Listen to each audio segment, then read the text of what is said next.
Art Chat TV is brought to you by Linda Fisler Fine Art. Visit her website at lindafisler.com. Hi, everyone. Welcome to Art Chat. I'm your host, Linda Riesenberg Fisler, and I have two fellow artists who actually came on, or actually joined us, I should say, on our Chat, Create, and Cocktails group. Elizabeth Whelan is with us, and Elizabeth has actually been one of the instructors, did a little drawing demo for us. And Adriana was one of our winners on one of our raffles. I don't know if you're using those knives, but we'll get into that in a little bit, Adriana. So Adriana Eftimie, these young ladies have gone on an adventure, if you will, creating a TV show by the name of Art Adventures. And they take you on a journey through fascinating world of art. They explore really interesting topics and intriguing aspects of the art world.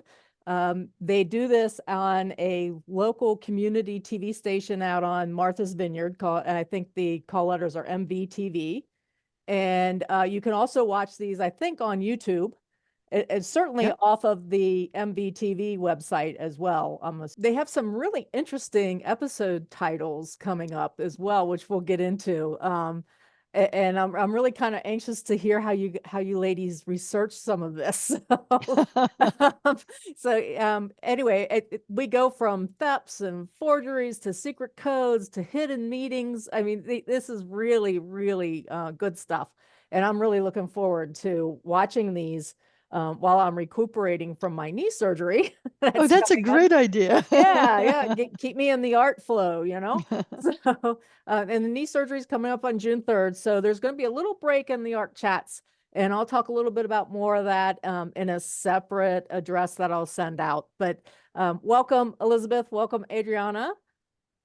Thank you so much. It's great to be here today. Yeah. Thank you so much for having us, Linda. Yeah, I'm really excited to hear about this journey. I also know that you have some behind the scenes and some bloopers and things like that. So we need to hear some of the fun stuff you guys got into because I know what it's like. So having those bloopers.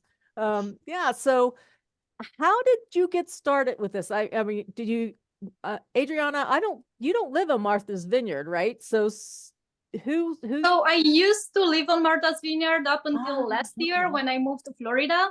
So it was, I was there. I was with Elizabeth the whole year having fun doing that TV show. But I'm going to let Elizabeth start with how she found out about the local TV station. Okay, go ahead, Elizabeth. So it was January of last year, and I read in the newspaper, our local newspaper, that our local community TV station had just received a grant and that people could make their own TV shows. And I don't know what got into me, except for perhaps it was wintertime on the island. But I was like, Adriana, we could do a show. And Adriana and I had talked numerous times over the years about, I mean, we're really into strategic partnerships and collaborations and trying to do interesting things, not just only showing our own art, but just, kind of talking about art in general or trying to help the community. Mm-hmm. So we really didn't know exactly, to begin with, what we were going to do, although there were different subjects that sort of bubbled up. We had to do some brainstorming about what the show would look like, what it wouldn't entail. But most importantly, we had to get some training on TV because we knew nothing. And so our local TV station, MVTV, Martha's Vineyard Television, they were amazing. And we'll tell you more as we go along about sort of how they helped us. But literally, we started from nothing. We didn't know how to use their video equipment. We'd never, acted in front of a green screen. We didn't really know even how a show should get put together. Mm-hmm. So, but we just jumped in and decided, this sounded like a good idea. It was a worthwhile project. We had no idea how much time it was going to take. That's always the killer. So that was sort of the start, and we spent the spring doing our research and trying to figure out what this was going to look like. Mm-hmm. So assuming I have a little bit of background with script writing. I have a wonderful mentor who's mentoring me on that. So I'm assuming that you wrote scripts more or less as you decided what your titles were going to be. We'll get into the titles here in a little bit, but so in addition to learning how to shoot, how to set up cameras and all of that, you had to research your topics and then figure out who was going to say what, right? Yeah, Adriana, I'll let you talk about that part. Well, it was we started with a lot of energy and we wanted to do something fun. We didn't really know how it's going to look, what's going to look like. So we just started with a brainstorm of how would the concept of the show be like? What are we going to talk about? What about the subjects, the titles of the episode, as you said? And we started there. Once we brainstormed and we had all the titles, then we got one by one was going to be an episode. So when the episode came up, we did the research. It took quite a lot of time to do the research. It was almost like from a journalistic point of view, because we were looking for interesting stories and we were looking for articles that were, well, they have to be accurate, right? Because we don't want to give any false information. So that was also a lot of pressure, but it was fun. It was interesting because Elizabeth and I learn how to work on Google Docs, which we have never done before. And and we would jump into a document, both of us from different parts of the island, and just completed sentences on each other's script. And we were like, oh, I agree with this, but I don't really agree with this one. So what are we going to do about that? Yeah, one of the factors that was really interesting in this was we wanted it to be conversational between me and Adriana. In other words, we're giving information on the show, but we don't necessarily always, and then we're talking about the art that is part of that subject matter from an artistic point of view as well. And we don't always agree on what's going on. So we did have to go into the subject matter and go, well, what are the questions we want to ask each other? And then we sort of worked, because we were both working in Google Docs at the same time, we were working on our own answers, not necessarily knowing what the other person exactly was going to say. And sometimes we would do a show and Adriana would suddenly out of left field, come up with some fact that I'd never, and it was great because I was able to react, So from a script point of view, we didn't really script out exactly what we were going to say, but we knew the factual topics and kind of what the theme was that we were trying to get across. And I think that helped keep it a bit more conversational. Don't you, Adriana? Yes. And I think the most important part, it was the balance. We needed to have some sort of script, but we also needed to have the conversational part where we were free to talk and express our opinions in a non-biased way. Right. Yeah. And I mean, that's one of the reasons why I don't do scripts with Art Chat, is I love that free-flowing conversational piece. And there's always editing, which is a whole nother part of the thing. Ladies really stepped outside of your comfort zone to do this, didn't you? We didn't know anything about I shouldn't say anything. We both had a little bit of experience with editing, but not for editing a whole show. And so one of the things that we did, which was a little different, was we had the main component of the show that was talking about, the subject, and we're exchanging information, talking about the art. But at the very beginning of each show, we have this very short little skit that we do, which is us basically bumbling our way through some aspect of the show. So in Art Forgery, it's actually, art theft is a good example. Art theft is us trying to steal a painting, in each one of these situations. In Art Forgery, I think I have discovered a Ming vase, we have all of these little tiny skits at the beginning of the shows and a lot of bloopers that came with them that we show at the end as sort of a fun way to get into the subject, because I didn't want, and I know Adriana felt the same way, we didn't want it to be a dry lecture about a subject matter. So we thought we'd start off with something a little zany and then move into the rest of the show. So we had not only to, and that we did basically script the skit, that part, because it was, it had to be a little funny, a little silly. And then we went into the main part. So our initial idea when we were brainstorming, I wanted things like, oh, let's do stop motion animation, and let's do, and everybody, the people at the TV station were like reeling me in, going, okay, And Adriana was like, well, we need to keep the skits, that has to, and it turned out to be really good. It was a nice balance. We didn't throw too much crazy stuff into the show, but just enough to keep it fun for the viewers and for us doing it. Yeah, sounds so exciting. So happy that you guys did this. I'm gonna really enjoy watching these.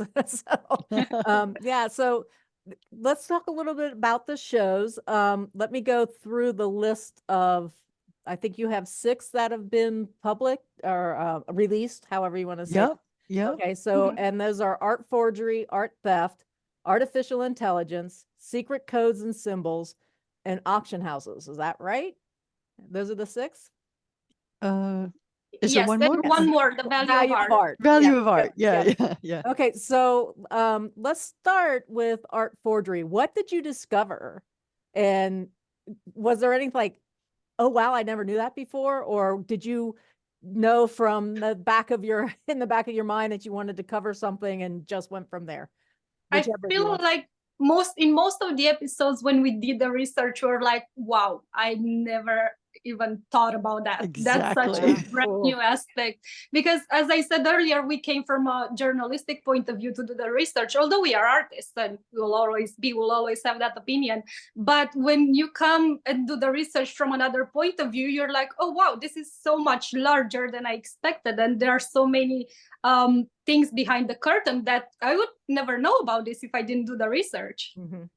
Yeah, there was, and when it came to forgery, there were things like people who've done forgeries but are now legitimately selling, fake art and things like, things like that we just didn't know about. I think for all of these subjects, like Adriana said, once we got into it, the scope of it, and there was something she mentioned earlier that I wanted to point out too, is that it's very difficult to find out factual information about what's going on in the secondary art market. And we would find one interesting story and then we had to corroborate it the best we could.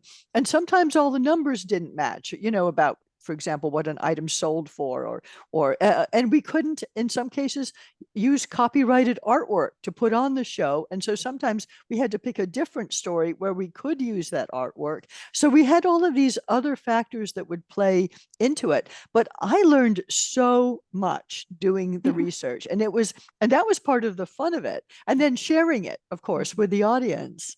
Right. Yeah. And forgery is one of those things where you have your outright forgers. Like I've seen a couple movies where somebody was definitely forging a Monet or a Van Gogh or something like that, which was, not so easy to prove as a fake. I mean, the guy was so good, the person was so good that the person that was looking at it, the Monet, I'm just picking a name, and the Monet expert couldn't tell. Okay. Right. The same with, I've heard same stories about Rembrandt and other things, all the way up to, like what pops into my mind is Tim's Vermeer, where he tries to replicate doing what Vermeer did. And, so it's kind of like, where do you draw the line with forgery, which I'm sure you've had a couple of conversations about, no, that's not forgery. That's actual, something else, than forgery.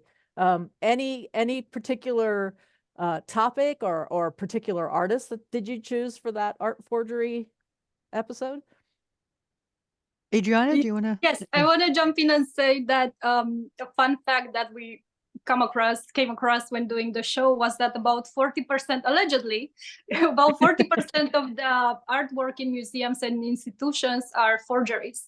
And that's a very high percentage. And then we looked into some very specific artists who are forging and how they do it and how, if they are cut or not. And there were some very silly stories, like this forger, he's been forging so much artwork for the last 40 years, and then we guess he got lazy because he got caught by using titanium white in his paintings that wasn't supposed to be in the painting, because the painting was very, very old and it didn't exist at that time. So we were looking for these very fun facts, like how did this even happen? How do they get caught? Yeah, and I think another thing too, I mean, with the whole series, what we're trying to do a little bit is not only inform people, but also break down this barrier that if you're not an artist or part of the quote unquote art world, that you can't have an opinion about some of this stuff. And so we wanted to clarify too the difference between, what is making a master copy in a museum, or just copying a piece of artwork because you want to learn something versus actually trying to, sell a piece of artwork with that artist's signature on it and pass it off as belonging to that person.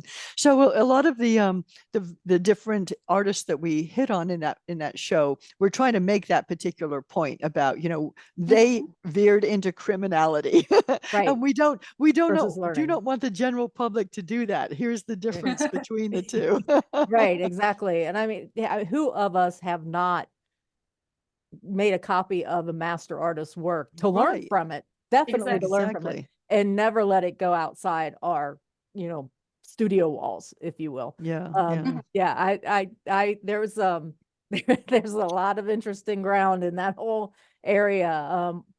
Interestingly enough, there's a Rembrandt in the Taft Museum in Cincinnati that some Rembrandt experts have said, yes, that's his. Some have no, it's his.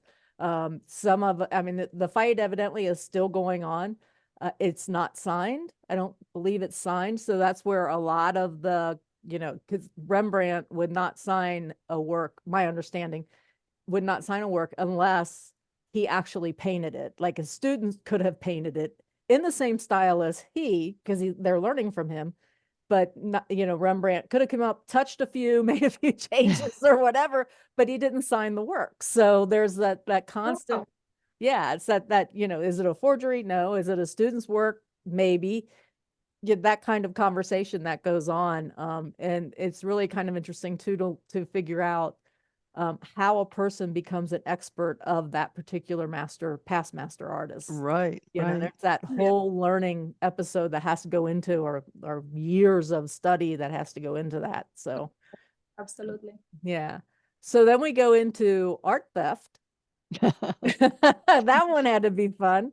So yeah, it's crazy the number of art thieves out there. And Adriana uncovered some really great stories that we focused on for that. I mean, just the most insane stuff. I mean, yeah, you'll enjoy watching these shows because we could have, on the art theft one, we could have probably had 3 or 4 shows on the amount of material that we found.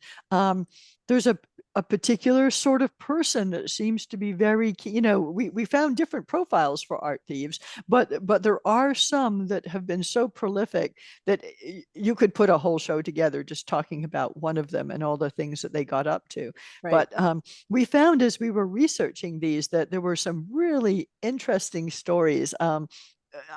I don't necessarily know that we're going to do a bunch more shows on them, but there's a lot of material there to cover when it comes to all of these subjects, and art theft is definitely one of them. Yeah, and then you actually jump into artificial intelligence, which is like, and I'll go to Adriana for this one. That's like this whole new landscape that's out there and how it's going to affect artists. So tell us a little bit about, like, you start off with the description. It's a great debate. Is it original art? We felt that artificial intelligence after art theft and art forgery fits right in, just because when we talk about artificial intelligence in art, we also talk about theft of the online database, just because the algorithm kind of, I don't want to say steals, but let's say borrows from other artists out there on the internet, and there's no real way of keeping that in check, or there's no way of finding out if they really copied from another artist or not, unless one artist sees one of his artworks very similar to his, at least, and then he goes, well, this is my artwork, why is this person taking advantage of my good work?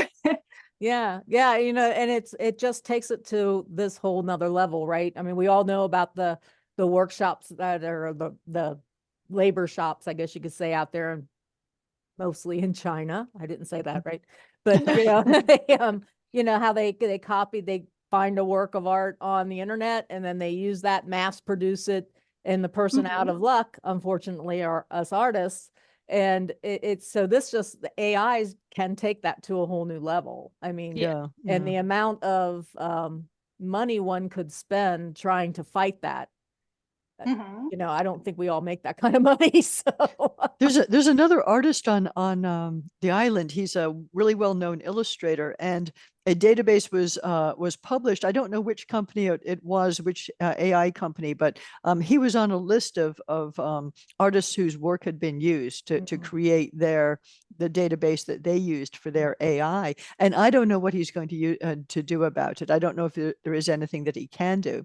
And I think that Adriana and I were both, I mean, we're a little conflicted about AI because it's cool and fun and creative on one hand, and we're always, that's like catnip to us. But at the same time, it's using a product it has no right to use.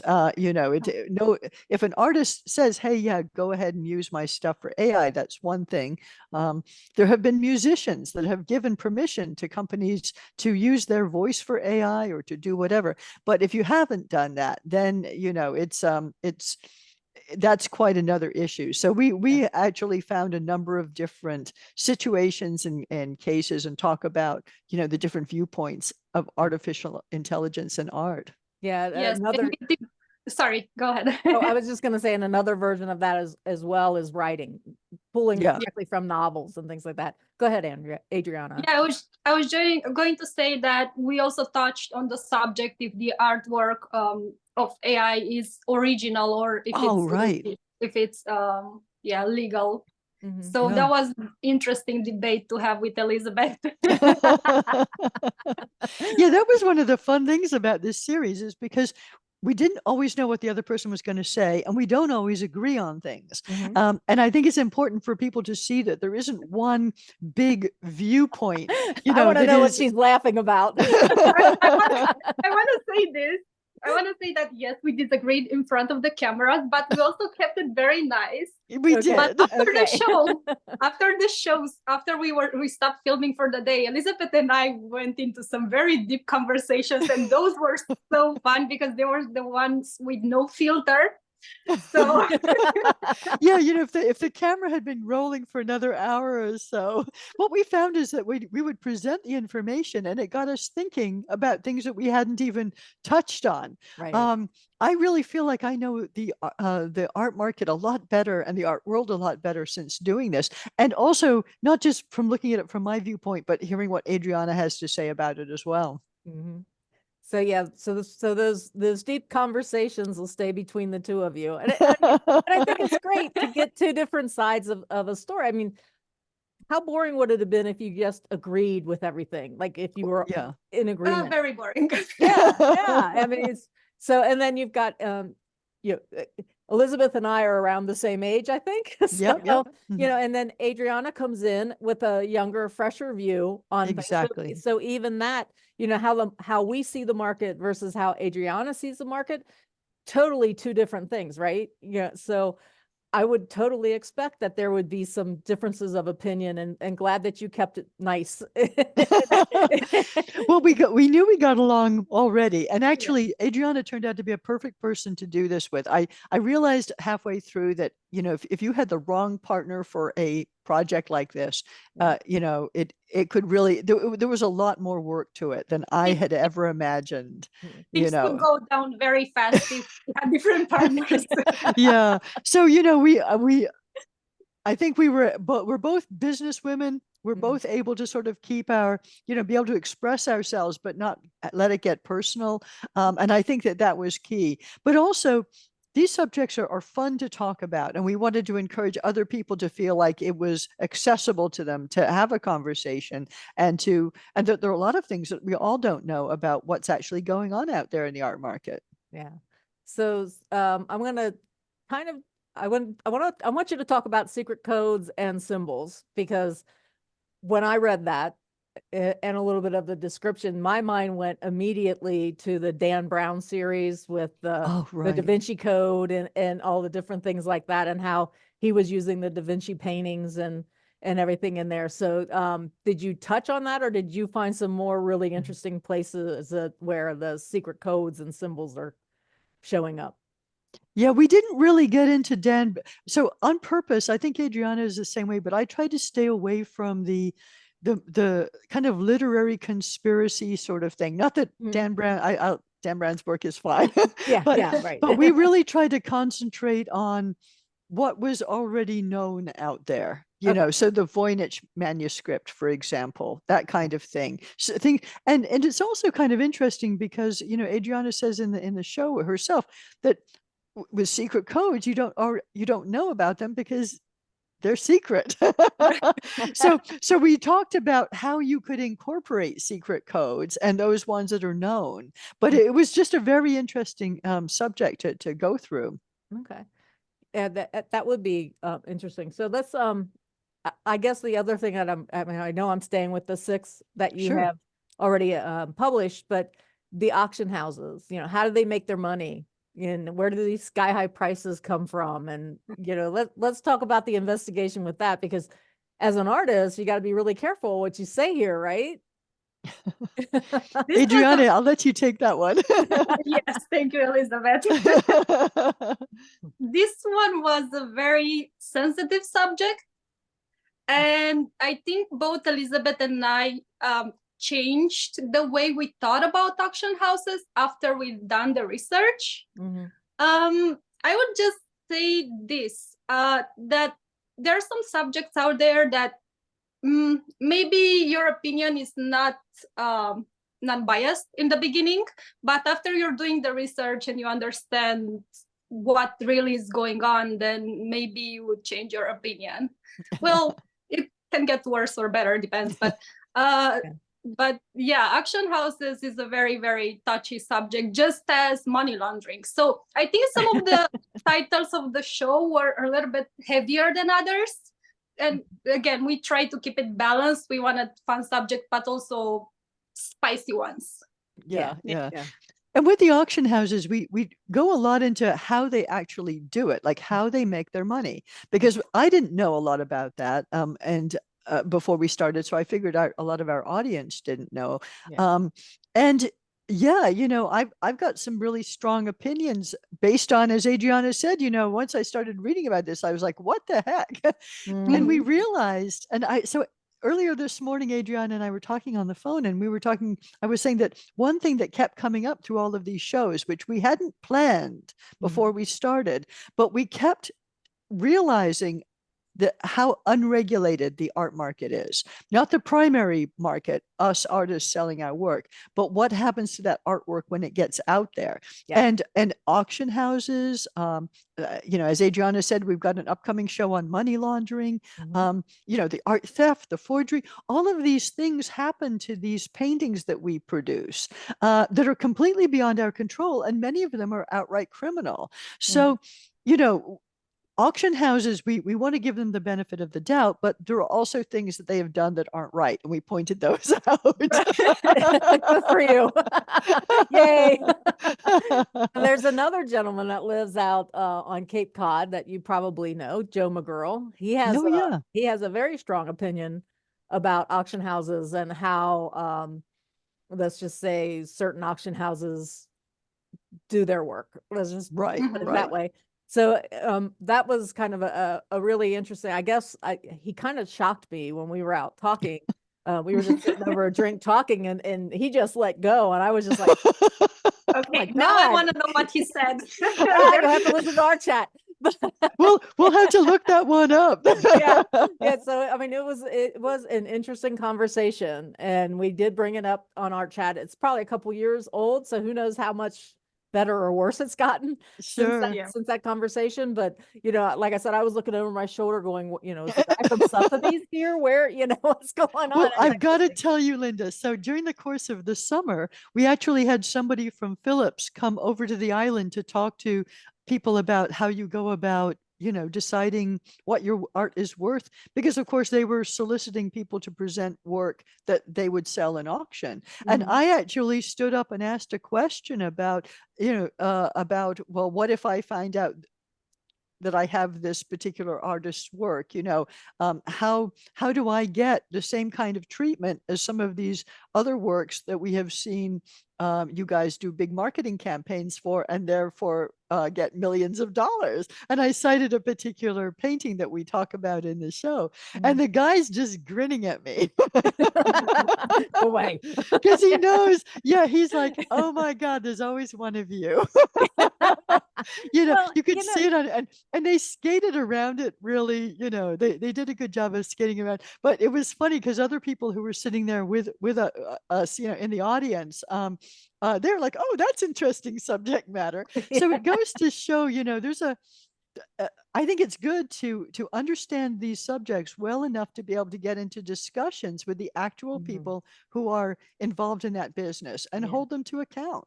Yeah, it's always been interesting, and a conversation that I've had with a number of people is, you have that initial sale of the artist's work by the auction house or even by the gallery. I mean, let's be totally honest here, even by the gallery.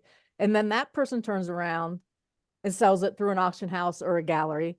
The artist gets nothing on that sale. That's totally in the buyer and seller's realm, and the artist is kind of cut out. So it's always like, I always wonder, it's like, why can't I get in on that extra little bit of money that painting made?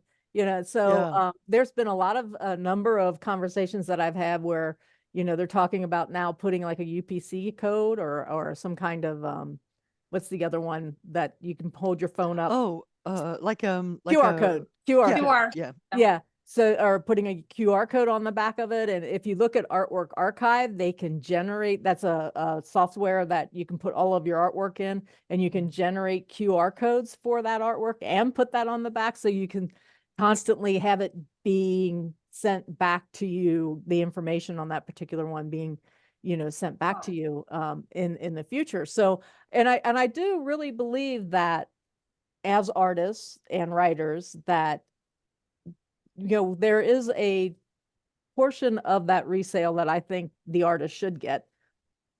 Yeah, absolutely. Yeah. So I'm all for that, Linda. Yeah, I mean, it's like we took so much time creating it, and then everybody else is gaining, profit off or what we create. But that, and I'm sure if you went to people that make movies, all of that has been figured out with royalty checks and different things like that. But for some reason that skipped the art world. Well, it's funny. I worked in a screen print place years and years ago when I got started in art, and they used to complain all the time about the cost of maintaining the art department. We were the ones that created the designs, and we would be like, okay, you just go out there and sell blank t-shirts then. I mean, how's that going to work for you? So, exactly. If the painting wasn't there, if they were just had a frame, how much money would they actually be making? So I am 100% that we should be reaping some of this, but nobody in the secondary market seems inclined to do that for us. Right. Yeah. So it is interesting. It's how would you even start to do that? It is a whole nother art chat conversation that we could possibly have at some point in time. Go ahead, Adriana. I just want to add that I think it also depends how the painting is leaving the studio, because if someone buys a painting from you with the purpose of putting it on t-shirts, for example, or making some other commercial action with it, then there should be a royalty. But if the person just buys the paintings and then the person wants to resell it, then there's no regulation there. That person, you don't get anything from that. So maybe the artist should be the one that's puts his foot down and be like, okay, let's rearrange this. Let's make some new rules. Yeah, and I think that time should be coming. I mean, look how many centuries we've gone without that happening, and I think there should be an expectation that it should start happening. And I think that in the illustration world, it already does. I mean, if you take Maxfield Parrish, for example, he was one of those artists who licensed the images himself of his own word, made sure he got royalties. He maintained the copyrights himself for the artwork and just sold the rights to use it. So in the illustration world, that's understood and is expected. So why aren't we doing something similar in the fine art world? But I think Adriana is absolutely right. It's going to have to come from us artists. We're the only ones who really care about making sure that money comes back to us. Maybe we need an art guild. They're scarce if we are making money out of the artwork, so we have to be the ones who do it, right? Right, exactly. So maybe there's the when I think of other disciplines of creativity like writing.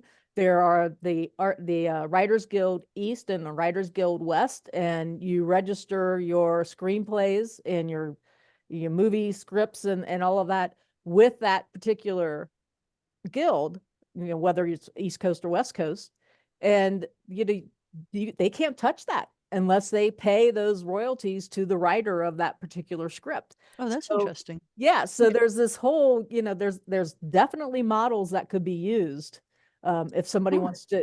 And again, you're talking about which people would. I know there's good and bad to this side of the story as well.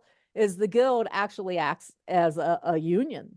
Okay, so there are enforceable things, and the industry has come back and said, no, we're going to use this. And because of the pressure that a union can put on the industry, I mean, you saw that with the strikes that were coming up. So, so that organization, I think, is lacking in the art world, which allows for some of the money laundering and some of the thefts and forgeries to kind of sneak in there. So, well, I think also that, we've got different people have different desires. Artists, we want to be paid and recognized and respected for our work. right. The auction houses are trying to make their money as a business. If they could do it selling cars rather than artwork, they would do that. But artwork has proven to be a really good and unregulated vehicle. And then, people in general who are there are investors, collectors, and then you also have the criminal element who realize that they can use this artwork. None of those people are at all interested in having more regulation around art. And one thing that Adriana talks about a couple of times in the show is about the fact that the U.S. Treasury Department has said that they are really not interested in spending the time and effort, trying to regulate what is a wild west. And so, of course, that's like a big flag to every criminal going, wow, well, if I'm going to involve myself in criminal activity, I'm going to do it in the art market. And that makes it even less possible for the artists to, the auction houses have no desire to work in coordination with me and Adriana to make sure we get, another $100 or whatever, because they've got all these people out here who want to use their services to make millions. It's fascinating. And the more I learn about it, it's just, I was joking with a friend of mine the other day that if I wasn't an artist, my dream job would be to work for the U.S. Treasury Department, running down art money launderers. And they've done that. I mean, there's been a number of really interesting movies that have come out from that side too. So if you're looking for some movies to watch that involve that, and it's always funny because it always has that. I probably shouldn't say this, but they always have this kind of mafia talk that goes on in the movie. It just cracks me up every time. Hey, there's a Van Gogh, Oh, that's so funny. We'll have to look out for that. Yeah. I mean, it's really kind of funny. I can't remember who the star was, but it was very much, kind of like the Sopranos of the art world. So, okay. So, I've had you guys talking about these shows. I think you're presenting them really well, and I think we're going to generate a lot of interest with it. But I really want to know, what was your favorite one out of all the topics that you covered? Haha, you want Adriana, you go first on that. Oh no, pressure. That was out from left field. Go ahead. Well, let's talk. We can talk about. I do want to say I like all of them. It wasn't that I had a personal favorite out of all the episodes. They all had some aspects here and there that sparked my interest more than other parts. So I would say that. But when we talk about the skits, because we filmed the skits separately from the main show and we did the edit separately, I think one of my favorites is the value of art, and I think that's also Elizabeth's favorite. Okay. Talk about Adriana, that one, you've got to explain to Linda what that skit was about. Bear in mind, Linda, that this is just a couple of minutes long, but we put so much effort into these. But this particular, so we're talking the value of art. We're talking about, well, who determines how much art is worth? And Adriana tries to tackle this problem. Adriana, I'll let you explain.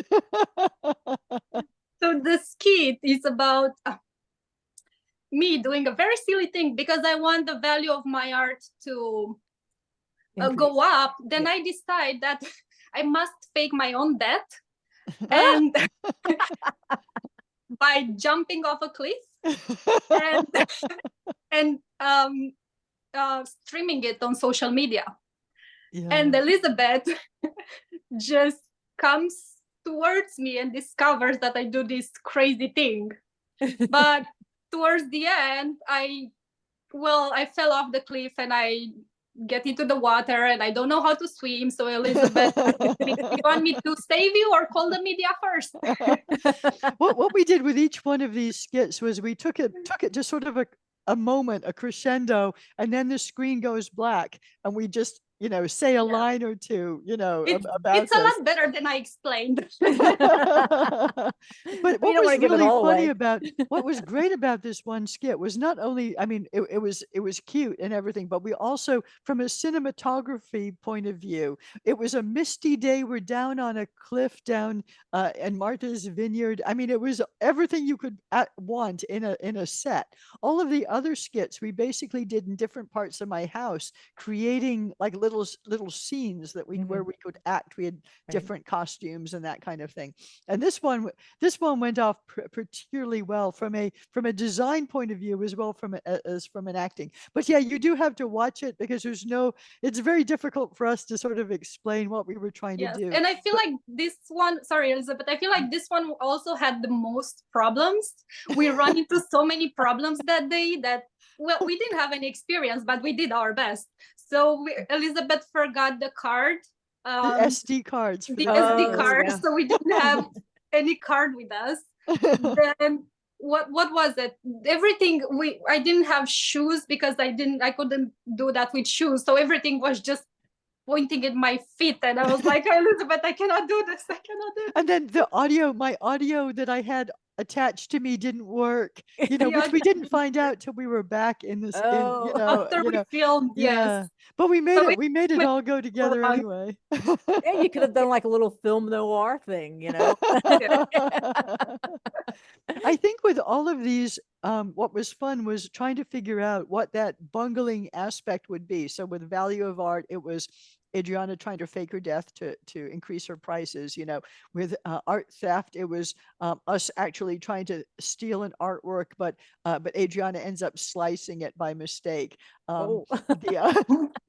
In myth and marketing, we're talking about some of the myths that artists feel that they have to live up to, and how they market their work. And so the skit for that was me deciding I needed to be a drunk artist because drunkenness was part of the artist's myth. And so, you know, so I mean, they're just as silly as can be, but I think that for us, we just laughed so hard making these skits. We did. The bloopers that are at the end of every show have us just laughing because it was so silly. And then the more serious aspect of the actual middle of the show kind of balances that out. Cool. And I think that the auction houses was probably my favorite actual show in all, because even though money laundering is a topic I enjoy talking about, I really learned so much about the auction houses and felt that we had a chance to explain to the general public how and why those huge price jumps happen. Like, why does a painting go for, you know, $10 million one time and then $15 million? Like, that is completely disassociated from the quality and real value of that work. And it has to do with all the costs and fees that are charged. So we had a chance to really explain that. So that's one of my favorite shows. Cool. I didn't know that. And another one is actually the one. So Adriana and I each of us picked 6 topics. Like, we had a big list, but we each ended up, you know, we tried to keep this all very equal. And she wanted to do one on street art. You know, is it art or is it vandalism? And that was a fascinating one, trying to work out, you know, where that line is drawn. So I enjoyed the research for that one particularly. Yeah, it is interesting with, for example, we were in France and going around on the regional trains, ended up in Burgundy, and here are all these beautiful, you know, Pinot Noir grapevines and these rock walls that separate 1 acre from another acre, etc. And then on the wall you would see graffiti. Right. And it's like, but I was like sitting there going, well, I don't want a picture of the graffiti, you know, so I'm trying to find It doesn't have that. And interestingly enough, the vineyard was very proud of that. Oh, Of Oh, wow. having the graffiti on the wall. They look at it as a form of art. So they that's did interesting. not, I mean, they didn't particularly like that the people were in the vineyard doing it, but they also didn't, go out and wash it off or paint over it or anything like that. So there was some, and I'm not going to say every vineyard feels that way or every vineyard manager feels that way, but this one particular vineyard that we were at, I kind of pointed to it and they said they were very proud of it. You could see, the chest came out and he was very happy to talk about it. Now maybe it was made by Banksy, I don't know, but it was an interesting twist on something that, so I'm sure that there's a lot of different opinions. Adriana, did you find that when you were doing the research for that? Yes, I just want to say if that graffiti was done by Banksy, they would be a lot happier. A lot of people would, I think. Okay, so any additional information you want to leave our audience with on your show? So the name of the show is Art Adventures, and it can be found on MVTV.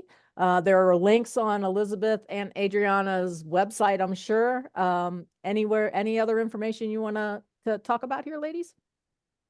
Well, the website for our show is artadventures-tv.com. And we do have a YouTube channel, which is Art Adventures TV show. There you go. Yep. And so we have, we'll be putting up all of the episodes. They're going up one a week. I think they'll finish up sometime in June, but of course the YouTube stuff will stay up there. On the website, we've put up not only the art from the show, but also links to interesting stories that have come up in the news, perhaps even more recently than the shows themselves, on the different subjects, and book and movie recommendations, that kind of thing. Good. And I think that it was a very interesting show for Adriana and I to do, in part because we set out to talk about specific topics in the secondary art market. We learned a lot, but we also really learned what a Wild West it is. It is, I mean, it is so out of control. Yeah. And there is material there for many more shows. I hope to see people learn from this and then maybe even talk further about some of these subjects. Right. Yeah, I think that's so true. So very good. Adriana, anything you want to say or add? Well, I'm not good at closings, but so Elizabeth closes all the shows. Is that what can I say? I just hope people will give it a chance and enjoy it. And Elizabeth and I did our best to gather this information and put it out there, and as I like to say, demystify the art world. And yeah, I just hope they'll like it. Well, look at all the great connections we have made just from, I mean, I contacted Elizabeth to do the chat, create, and cocktails. Adriana came over and has been a part of those as an audience member.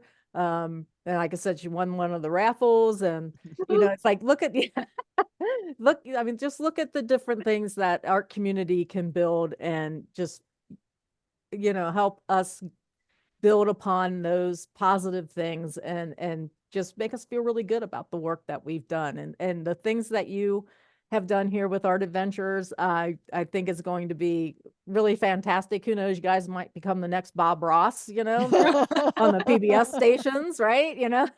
Well, it's funny that it's so great that you have us on to talk about these subjects. And one of the aspects I'd like to point out is that, the community TV station, they taught us how to use the cameras. They taught us how to edit this, that, and the other. Even if you're listening to this and you're not an expert at, art, podcasts, doing TV shows, or anything, it's always worth giving it a try. There are a lot of people out there who are willing to help and to pull you along. And now Adriana and I have a TV show. We never, if you'd asked us a year and a half ago, we would not have thought that was something that we could do. Yeah, and yes, talk about increasing the value of your art. You now have a TV show that increases your value of your art, right? I think so. What were you going to say, Adriana? Sorry. I was going to say, I support what Elizabeth said, because last year we had no idea how to do any of everything we did, how to come up with an idea for a TV show, how to just get it started, how to do the research, how we didn't even know how to use Google Docs, and not even talking about the editing part, which I really enjoyed. It was great, but took so much time, and there were so many tiny details that we had to learn. And yeah, we didn't know how to do any of this. And 1 year later, we have a TV show. What? Yeah. Great. Yeah. So it is interesting. I'm so happy for you both that you did step out of your comfort zone and you conquered all of this. I can't wait to watch the shows. Like I said, I have a lot of stuff happening before the knee operation, but I look forward to watching this and getting back with you guys to say great job, or any comments that I might have. But yeah. Well, we hope you enjoy it. Yeah, you can binge watch Art Adventures while you're recovering. I will. It'll keep my hand in the art business for a little while longer, I guess. But yeah, so thank you so much for coming on and talking about your experience. I do, and I think you guys would agree, want to encourage artists to look into their local TV productions. One of the things that I used to do up in Middletown, they had a little Middletown TV type thing, and actually I think it was, I can't remember it was very close to MVTV, which is interesting. But I did a Color Your World program on it.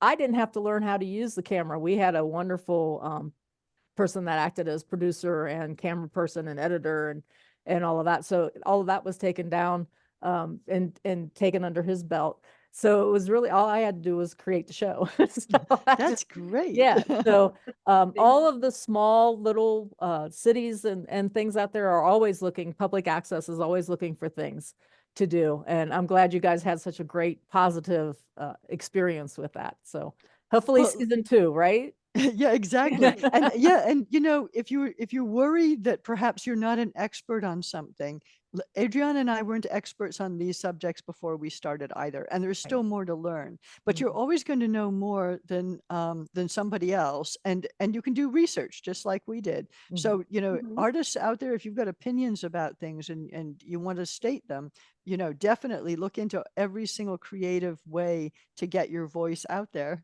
Yeah. Thank you so much. And I just want to add that MVTV, and especially 2 very nice people who work there, Michelle and Chavane, they really helped us a lot to put everything together. So I want to say very, very we're pretty grateful. Well, Great. Linda, thank you so much. It's been nice to have a chance to talk about the shows, and also a little bit about encouraging other people to get out and be creative in whatever way they want to. Yeah, and if anyone has any questions, get in contact with Elizabeth and Adriana via their website. I'm sure they have contact information out there for you. And we'll catch you all next time on our chat. Thanks again. Thank you. Everybody. Thank you, Linda. Yeah. Thank you, Linda.